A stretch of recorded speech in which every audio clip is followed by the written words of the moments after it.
Hi there.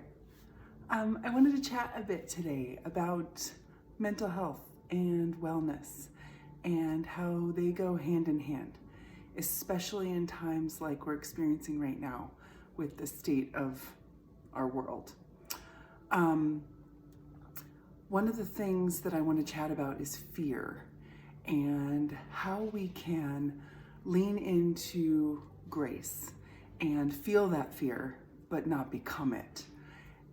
I think if you've read any of my blogs or pieces that I've written, my focus is always on balance. And I believe very strongly in honoring our emotions and our thoughts, good, bad, and otherwise. I think it's really important to honor those things and then move from them. So how do we do that?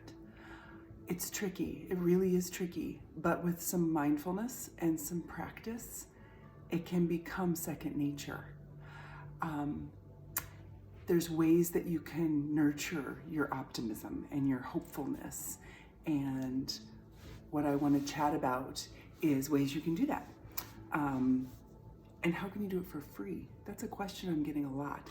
How can I do this without having to pay for something, for equipment, for a place to go, because we can't go anywhere? Get outside. I'm a big believer in nature therapy. I'm a big believer in forest bathing. I've written a piece about forest bathing and how you do it and how it doesn't matter where you are, that you can reap the benefits from it and allow it to resonate with you. Holding space, that's another thing that I've written about. Holding space is basically just accepting where you're at, accepting where you'd like to go, and start looking at ways to get there. It's, again, about that balance. So allowing yourself to be where you are and to accept where you are is crucial if you want to move from where you are. I'm also a believer in intention setting. Starting your day with a mantra or a phrase or a word or a song lyric, something that makes you feel good when you say it. I have used the mantra "Be Here Now" for 14 years. There's something grounding about it for me. There's something in the word be who you are. Here, wherever here is, in this moment, whether it's metaphorical or literal. Right now, I am in front of my fireplace in my living room, petting my dog. I am right here, right now, in this moment. I'm not thinking about what I'm doing next. A lot of times when anxiety creeps up in our brains, we are worried about the future. We are nervous. We are anxious about it. So how can we bring ourselves back to where we're at? And finding a mantra is very, very helpful for people. That is called intention setting. So you are setting your intention of what your day is going to look like, what this moment is going to look like. There are so many different dimensions to our wellness, whether it's our physical being, our emotional, our mental, our spiritual, our occupational, our educational, our environmental. There are so many pieces. So identifying where your needs are and then looking at ways to nurture that particular dimension of your wellness can help to make the big picture a little bit more small, a little bit more manageable. I think it's really important to not expect too much. We are in the process of finding a new normal. This world is changing. Things have changed. We need to embrace that change, like it or not, and learn how to move with it. So it's very important also to honor our disappointment. Honor it, but then mirror that with creating space for gratitude. So what are we thankful for? What is still in our control? What is still something that isn't changing for us? Books, music, being outside, the good stuff. That's the good stuff. Our relationships, taking time for meditation or yoga, or just sitting down and doing some stretching. Our bodies, those things are really important to help create space for gratitude. So it's very important, again, honoring that disappointment. We've all canceled trips. School's been canceled. Activities have been canceled. We can't go places that we usually would go. We're allowed to be angry and disappointed about that. Then we have to balance that with, okay, what can we still do? What can we do while all of the dust is settling? What can we still do that brings us joy, that makes us happy?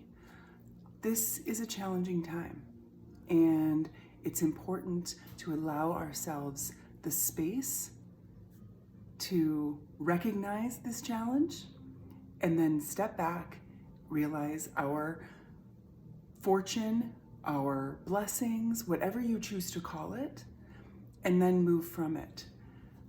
The biggest thing that I keep telling people over and over again is give yourself some time. Take some time to allow this adaptation to happen. It is changing, and we have to change with it. I would encourage you to go check out my blog. It's www.wideopenwellness.com. The focus of it has been on balance since its inception and helping to nurture our mental health with our desire for improved wellness. That's my passion and that's my belief, and I will continue to post pieces that will hopefully help us to move forward together. A couple of things, last things that I think are important during this time of influx and change is, again, what do we have control over? We have control over our routine, some of it anyway. I think it's important to stick with our routine as much as we can, again, allowing for the changes. Maybe you have kiddos at home that were typically in school. Obviously, your routine's gonna look a little different. You're not getting up and going to work if you're working from home. That's gonna look a little different. But what did you do before work? Did you get up, have a shower, get dressed, eat breakfast? Continue with that routine. Then look for the things taking full advantage of this gift that we've been given, that is time. I choose to be grateful for that. I choose to look at that as something that we will always remember, the spring of 2020, as the spring that we had extra time. So what can we do? Is there a drawer you can organize? Is there some old clothes to go through that you can prepare a donation bag? Is there something that you can purge or redecorate or move furniture around, or doing anything that you typically wouldn't have the time to do? Take your dog for a walk at 1 o'clock in the afternoon if you're able to. Looking at those pieces, helping to spin our view, looking through a different lens of gratitude and mindfulness, can do amazing things for our mental health because it gives us back some control. And that is something that a lot of people are feeling very, very anxious about right now. And I empathize. It's a different world. It really is. The last thing I will leave you with is what I said in the very beginning. Honor how you're feeling. Don't try to stuff it down. Don't try to dismiss it. That does nothing. It's just going to fester then. So honor it and then move from it. Being grateful, being mindful, thinking about what you still have control over, taking that and moving from it, and allowing those waves of disappointment and anxiety to come back when they do, but being armed with some tools to move through that anxiety.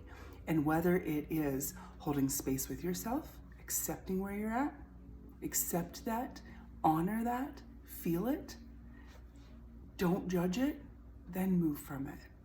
Whether it's getting outside, taking a forest bath, go touch a tree. I'm telling you, something happens when you touch a tree.